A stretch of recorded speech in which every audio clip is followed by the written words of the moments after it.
हमारे प्रिय नेता सुभाष चंद्र बोस, इस टॉपिक के ऊपर एक इतना अच्छा निबंध कैसे लिखें कि एग्जामिनर पूरे के पूरे 10 नंबर हमें दे करके चला जाए और 10 अंक बिल्कुल पक्के हो जाएं।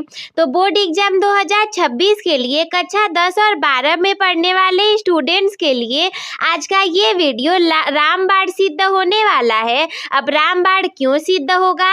क्योंकि आज के इस वीडियो में मैं आप सभी को बताऊंगी कि सुभाष चंद्र बोस के ऊपर, हमारे प्रिय नेताजी के ऊपर हम एकदम अच्छे से आसान हिंदी भाषा में निबंध कैसे लिखेंगे, संकेत बिंदुओं में कौन कौन से पॉइंट को इंक्लूड करेंगे कि एग्जामिनर हमें पूरे अंक दे करके जाएगा। तो चलिए शुरू करते हैं। सबसे पहले हमने कहा था ना कि कोई भी निबंध लिखने से पहले हमें उसके संकेत बिंदु लिखने पड़ते हैं।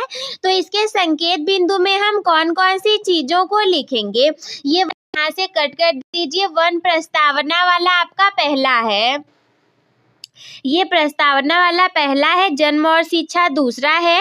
देशभक्ति स्वतंत्रता संग्राम में योगदान तीसरा है। आजाद हिंद फौज का गठन चौथा और निष्कर्ष पांचवा। ये गलती से संकेत बिंदु में पहला लिखा गया, इसको आप कट कर दीजिए। तो हमारे प्रिय नेता के ऊपर संकेत बिंदुओं में सबसे पहला हेडिंग डालेंगे प्रस्तावना के विषय में। दूसरा हम देखेंगे कि उनका जन्म और शिक्षा कैसी थी। तीसरे में देशभक्ति और स्वतंत्रता संग्राम में योगदान कैसा था और आजाद हिंद फौज का गठन कैसे हुआ था। अंततः एट लास्ट में हम लोग इनके निष्कर्ष के ऊपर देखेंगे। सबसे पहले प्रस्तावना की बात करें तो बहुत ही अच्छे से ज्यादा सुना हुआ नारा ऐसा है कि तुम मुझे खून दो मैं तुम्हें आजादी दूंगा। इसका नारा देने वाले नेताजी सुभाष चंद्र बोस भारतीय स्वतंत्रता संग्राम के एक महान योद्धा और क्रांतिकारी थे। अब इससे कोई भी ऐसा व्यक्ति नहीं होगा जिसे कि इसके बारे में पता नहीं होगा। सभी को पता है कि हम सभी के लिए उन्होंने कितना ज्यादा काम किया है। उन्होंने अपनी वीरता और नेतृत्व से अंग्रेजी हुकूमत की नींव हिला दी थी और आज भी वे करोड़ों भारतीयों के दिलों में देशभक्ति की मिसाल बनकर के जीवित हैं। जैसे ही स्वतंत्रता सेनानियों का नाम आता है, हमारे दिमाग में सबसे पहला नाम नेताजी सुभाष चंद्र बोस का ही तो आता है। इसके बाद दूसरे हेडिंग में हम इनकी जन्म और शिक्षा के विषय में चर्चा करेंगे। तो नेताजी सुभाष चंद्र बोस जी का जन्म 13 जनवरी 1897 को उड़ीसा के कटक शहर में हुआ था। उनके पिताजी का नाम जानकीनाथ बोस और माता का नाम प्रभावती था। ये बचपन से ही बहुत कुशाग्र बुद्धि के थे। इन्होंने उस समय की सबसे कठिन परीक्षा ICS पास की थी। उस समय की सबसे ज्यादा कठिन परीक्षा थी ये, जिसको कि उन्होंने पास कर लिया था। लेकिन देश की सेवा करने के लिए उन्होंने अंग्रेजों की नौकरी ठुकरा दी। पास तो उन्होंने कर लिया था, परंतु वो अंग्रेजों की नौकरी थी और देश की सेवा के लिए उन्होंने एग्जाम निकाल करके भी उसे छोड़ दिया। तीसरे वाले हेडिंग में हम देखेंगे कि देशभक्ति और स्वतंत्रता संग्राम में योगदान क्या रहा इनका। तो नेताजी के मानना था कि केवल अहिंसा से आज़ादी नहीं मिल सकती, केवल अहिंसा से आज़ादी हमें कभी नहीं मिल पाएगी। इसके लिए संघर्ष जरूरी है। जैसे गांधी जी हमेशा अहिंसावादी थे, परंतु सुभाष चंद्र बोस जी का कहना था कि केवल अहिंसा से आज़ादी नहीं मिलेगी, इसके लिए संघर्ष जरूरी है। ये भारतीय राष्ट्रीय कांग्रेस के अध्यक्ष भी थे, लेकिन बाद में इन्होंने अपना अलग रास्ता चुन लिया। इनका मुख्य उद्देश्य भारत को पूर्ण स्वराज दिलाना था।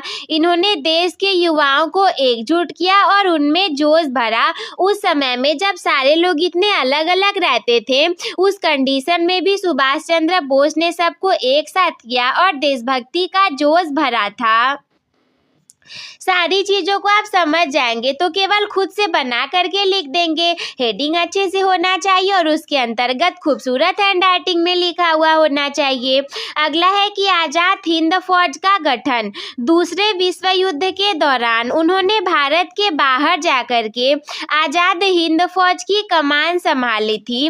उन्होंने दिल्ली चलो और जय हिंद जैसे अमर नारे दिए थे, जो कि अब भी बोले जाते हैं। इनके नेतृत्व में सैनिकों ने भारत की सीमाओं पर अंग्रेजों से लोहा लिया था और जिससे ब्रिटिश सरकार डर गई थी। अब सुभाष चंद्र बोस जी के बारे में तो इतनी चीजें हैं कि केवल एक निबंध में लिख करके हम पूरा नहीं कर पाएंगे, परंतु प्रयास केवल इतना है कि आपको इतनी जानकारी हो जाए कि आप स्वयं से भी बना करके लिख पाएं। अंततः निष्कर्ष की बात करें तो नेताजी सुभाष चंद्र बोस एक सच्चे राष्ट्रभक्त थे। यद्यपि उनकी मृत्यु के बारे में रहस्य आज भी बना हुआ है, लेकिन उनके विचार और साहस आज भी प्रासंगिक हैं और बोर्ड परीक्षा की दृष्टि से उनका जीवन परिचय और विचार अत्यंत महत्वपूर्ण है। क्यों? क्योंकि यह हमें आत्मसम्मान और साहस की शिक्षा देता है। जन्म सब कुछ कार्य तो ठीक है, परंतु मृत्यु के विषय में रहस्य है और बोर्ड परीक्षा की दृष्टि से बहुत ही महत्वपूर्ण है इनके विचार। जैसे कि हमने अभी देखा था कि इनके विषय में निबंध लिखने के लिए हमने इतने संकेत बिंदुओं को लिया हुआ था। तो आई होप मेरे प्यारे दोस्तों कि आप सभी को नेताजी सुभाष चंद्र बोस जी के ऊपर का ये जो निबंध है वो बहुत ही अच्छे से समझ में आ गया होगा, सब कुछ क्लियर हो गया होगा। तो हम मिलते हैं आपसे किसी अगले वीडियो में, तब तक के लिए धन्यवाद। और हाँ, याद रखिएगा कि रख हौसला वो मंजर भी आएगा। तू रख हौसला वो मंजर भी आएगा और प्यासे के पास चलकर समंदर भी आएगा। यूं थक कर ना बैठ ए मंजिल के मुसाफिर, यूं थक कर ना बैठ ए मंजिल के मुसाफिर, कि मंजिल भी मिलेगी और मिलने का मजा भी आएगा। बिल्कुल मत सोचिएगा कि ये सारी चीजें जो दीदी बता रही हैं चैनल पर चल रहा है ये इम्पोर्टेंट नहीं है, एक एक नंबर इम्पोर्टेंट है। हौसला तो रखिए, वो मंजर जरूर आएगा जब आपका सबसे अच्छा रिजल्ट होगा और आप ही के नाम का पताका लहराएगा। तो हम मिलते हैं आपसे किसी अगले वीडियो में, तब तक के लिए धन्यवाद।